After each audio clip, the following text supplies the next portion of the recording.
They said the sound started before the boards were lifted. A slow, deliberate knocking. Not loud enough to panic, but too steady to ignore. 3 taps. Pause. Then 3 more. It echoed from beneath the chapel floor of St. Bartholomew's Orphanage, a quiet institution built in 1871, somewhere deep in rural Pennsylvania. A place long forgotten by records, and perhaps deliberately erased. The workers thought it was pipes. Old buildings always make noise. Until one of them pressed his ear to the wood and heard breathing. Not air. Breathing. What they found beneath those floorboards would never be entered into official history. No report. No documentation. No names. Only fragments, scattered across letters, missing records, and a handful of testimonies that were never meant to surface. This is not a ghost story. This is something worse. Because it happened. And for over 80 years, it was kept buried. St. Bartholomew's was never meant to be found again. Founded in 1871 by a small religious order known as the Brethren of the Veil, the orphanage was described as a sanctuary for unclaimed children. But records of its operation are strangely incomplete. Census data from 1880 lists 43 children residing within its walls. By 1890, the building no longer exists on official maps. No closure notice. No relocation. No explanation. Just gone. Local folklore tells of a sickness that swept through the orphanage.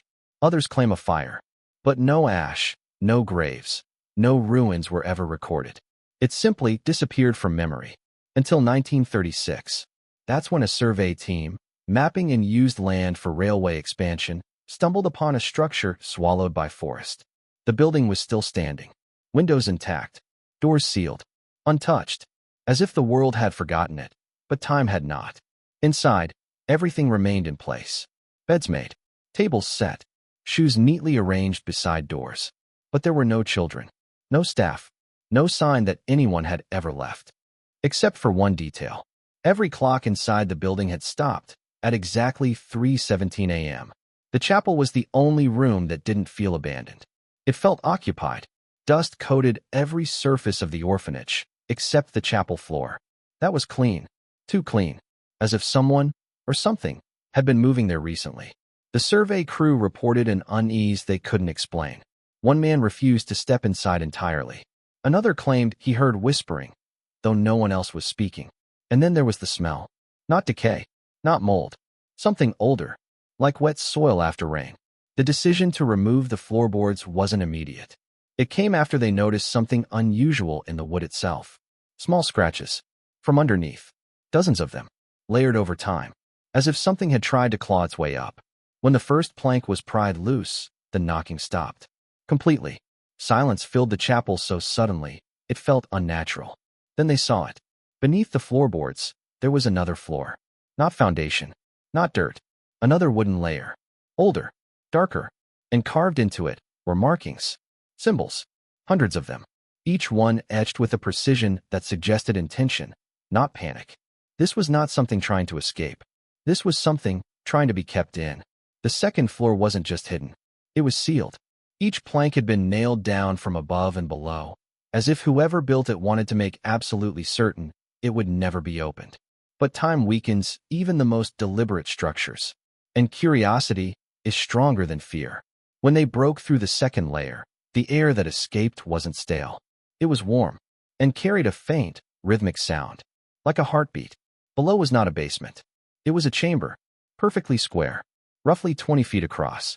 Its walls lined with stone that didn't match the construction of the orphanage above. It was the orphanage built on top of it. And then they found the first remains.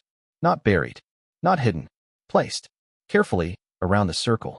Small bones, children's bones, arranged in patterns that mirrored the carvings on the walls. No coffins, no clothing, just bone, and silence, until one of the workers stepped inside the circle. And the knocking started again, from below. The name appeared only once in official archives. A single reference buried inside an 1872 diocesan letter, dismissed at the time as a fringe sect. The Brethren of the Veil were never formally recognized by any major church body, yet they were allowed to operate, quietly, without interference. That alone raised questions. Their doctrine, what little survived of it, was deeply unsettling.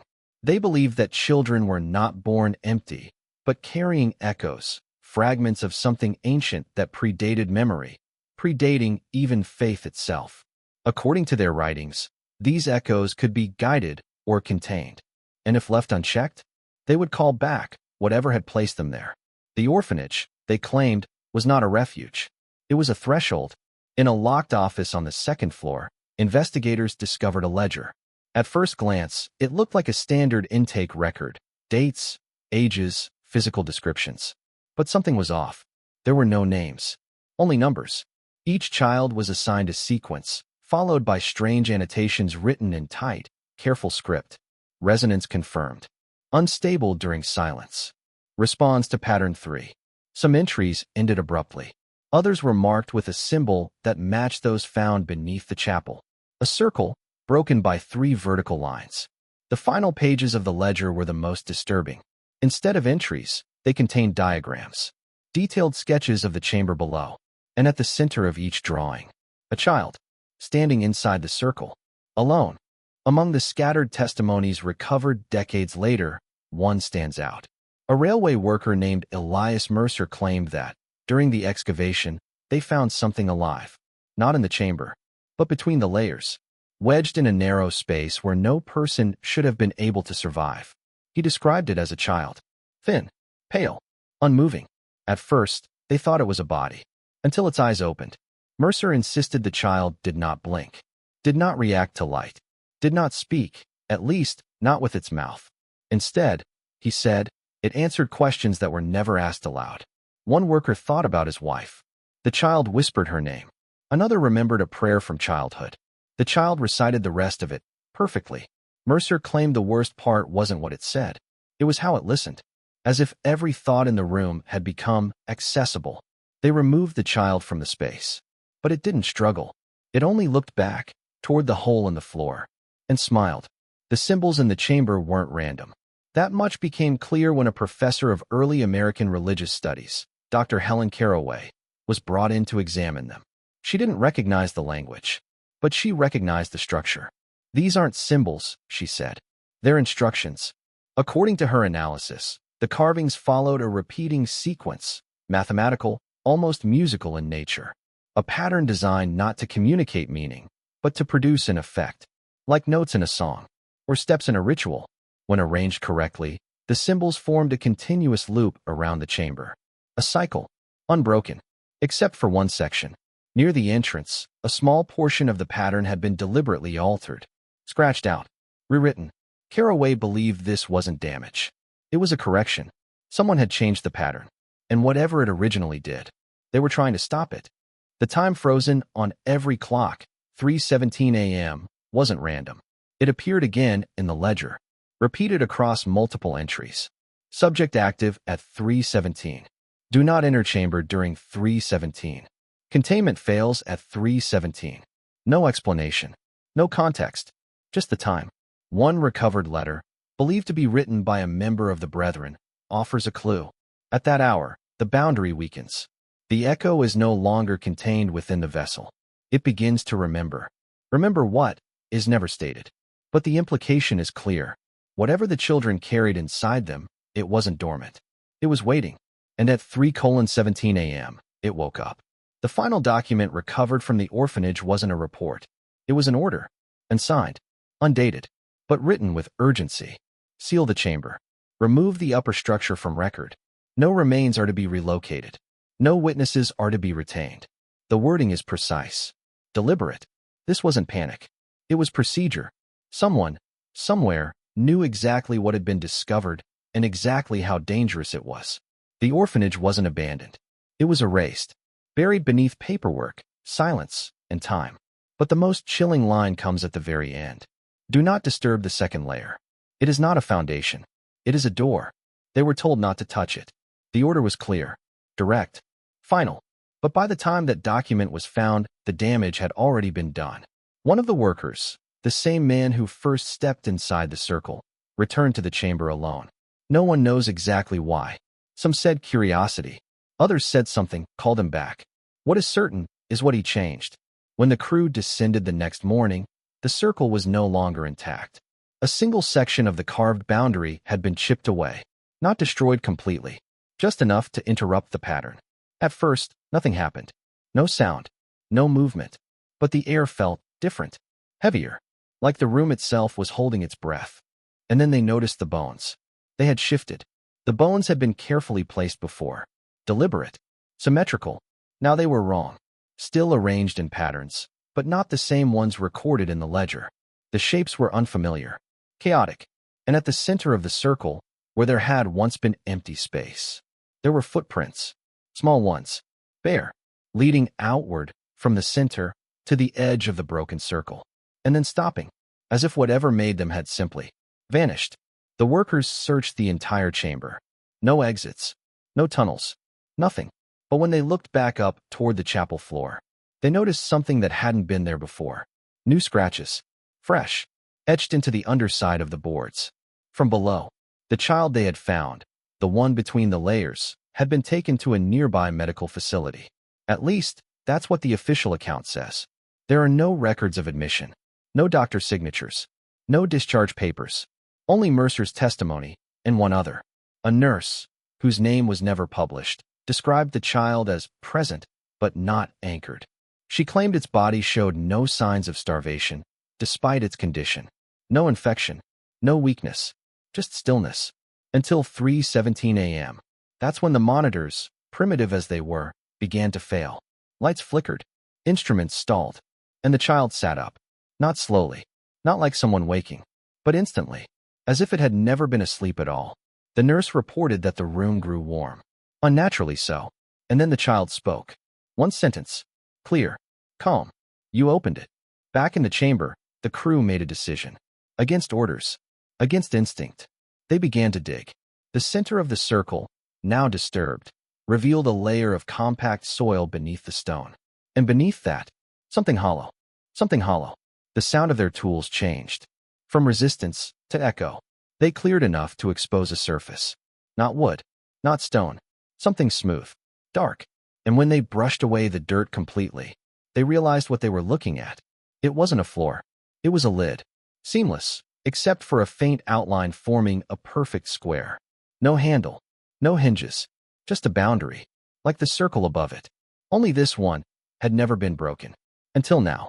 It took hours to pry it loose.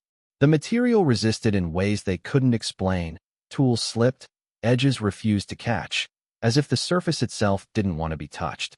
But eventually it gave. Not all at once. Just enough. A narrow gap, from which air began to rise. Warm, and carrying that same rhythmic sound. The heartbeat, only now louder, slower, deliberate. One of the men leaned closer to the opening. He later claimed the sound wasn't coming from below. It was coming from around him. From the walls, the floor, even the ceiling. As if the entire chamber had begun to pulse. In response, they should have sealed it again. Every instinct, every fragment of warning left behind, pointed to one simple truth. This was not meant to be opened, but they had already broken the circle, already lifted the lid. And now, something had changed. The gap they created did not stay the same. At first, it was subtle, a fraction wider than before. Then more. Not by force, not by tools, but on its own, as if whatever lay beneath was no longer waiting to be uncovered, but was pushing upward. The workers stepped back. No one spoke, because they all felt it. That same pressure in the air, that same unnatural warmth. And beneath it, a presence. They widened the gap, just a few more inches, enough to see inside. And what they saw didn't make sense, because there was no bottom, only darkness. Not the absence of light, but something deeper, something that felt occupied. Not seen, not heard, but understood. Something was now aware of them. The heartbeat stopped, abruptly, leaving behind a silence so complete, it felt like the world itself had paused. And then it changed. The rhythm returned, but not as a pulse, as something else. Layered, irregular, almost structured. It took a moment for them to realize what they were hearing. It wasn't a sound. It was language, not spoken aloud, not carried through air, but forming directly in their minds.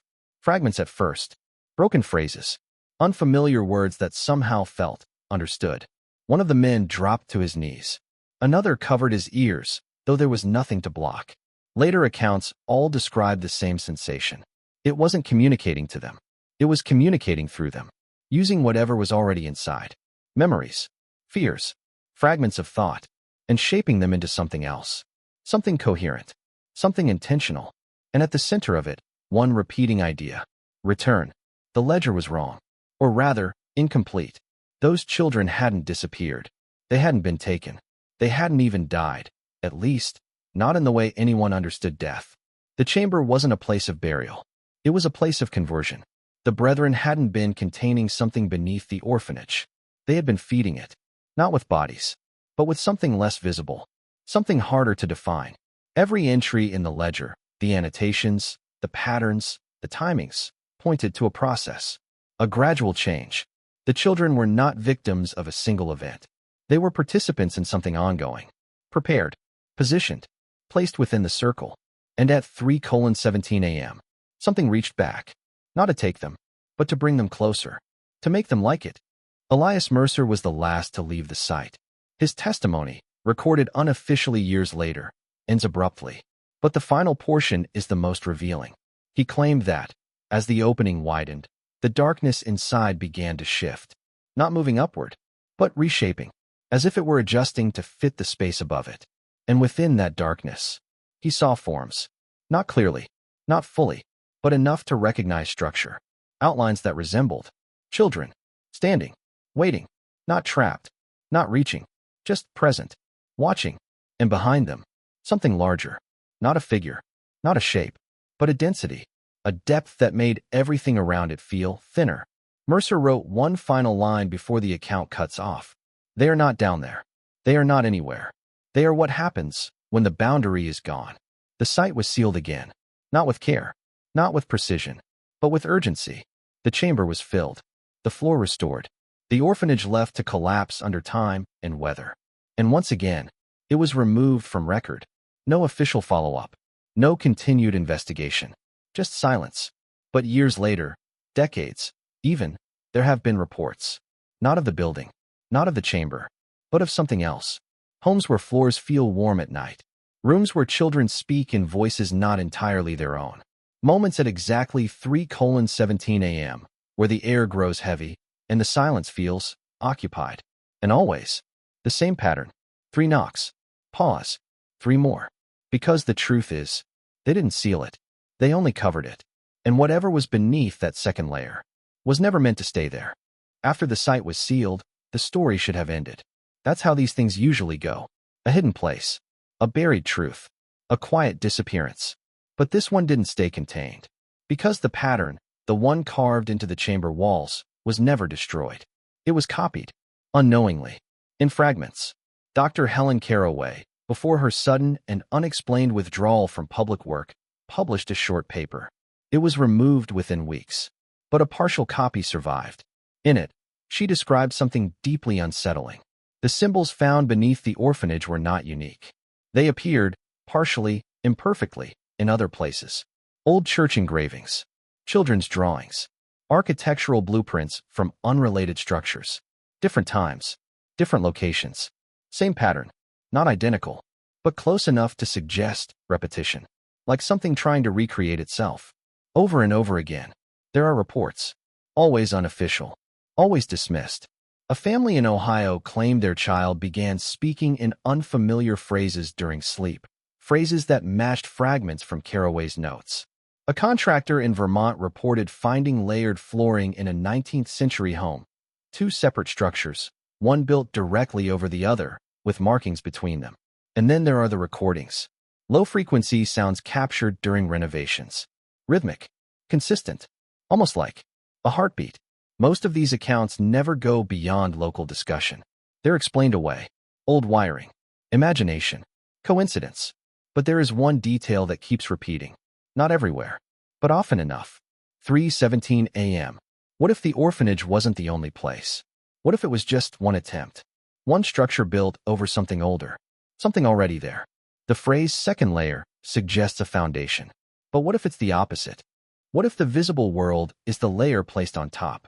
And beneath it, not ground, not emptiness, but something else entirely. Something that doesn't belong to history or geography. Something that doesn't stay in one place, but appears wherever the pattern is completed. The Brethren of the Veil were not trying to summon anything. They were trying to understand it. to study the connection between the children and whatever responded to them. But at some point, that changed. The altered section of the pattern, the rewritten symbols, the order to seal everything. It all points to a realization. They learned something that made them stop, not out of fear, but out of certainty. Certainty that what they were dealing with was not something that could be controlled, or contained, or even fully understood, only delayed. There is one last piece, a fragment of writing attributed. If the pattern can appear anywhere, if the boundary can weaken without warning, then the question isn't whether the orphanage was unique. It's whether it was just the first place we noticed. Because if something exists beneath the surface, not of the earth, but of reality itself, then removing the floorboards was never the beginning. It was just the moment we realized there was something underneath. There is no official conclusion to this story, no confirmed explanation, no closure, only fragments, patterns, and the quiet understanding that some things are hidden, not because they are lost, but because they are still active, still present, still waiting, not below us, not above us, but close, closer than we would ever want to believe. So if you ever hear it, late at night, when everything is still, when the world feels just slightly off, 3 knocks, pause, 3 more, don't answer, don't investigate, and whatever you do, don't start digging, because the truth is not buried. It doesn't need to be uncovered. It only needs an opening.